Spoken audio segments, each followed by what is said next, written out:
kwa uzazi, kauli inayokukera kila muda ni kwamba punguza mwili ndio unaokuchelewesha kubeba ujauzito.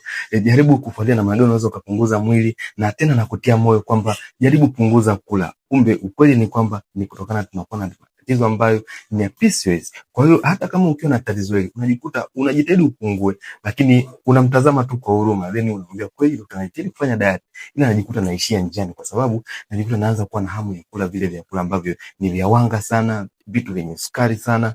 Lakini pia ukijifuatilia tu mwenyewe kwa namna tu heli zako haziko sawa, homoni hususan hizo za estrogen zinapitia tatizo, ndio maana unajikuta ngozi inaharibika, nywele zinakatika, unakosa tanuru usoni, kwa namna hata makunyanzi pia yamejitokeza, japokuwa bado wewe ni kijana tu kutokana na uzito mkubwa. Ila pia kuna namna unaona kuna babuka usoni, maeneo ya kwenye shingo au kwenye makwapa, au kubadilika rangi kwa ujumla. Hii ni kutokana na tatizo la PCOS. Kwa hiyo ukiendelea kuhangaika eti unataka upungue ili upungue ujauzito, au unataka kupunguza mwili, media, utachelewa sana. Ni pale ambapo utakapofuatilia changamoto ya PCOS ili ufanikiwe kwa haraka zaidi, pale ambapo unahitaji kupungua au unahitaji kubeba ujauzito.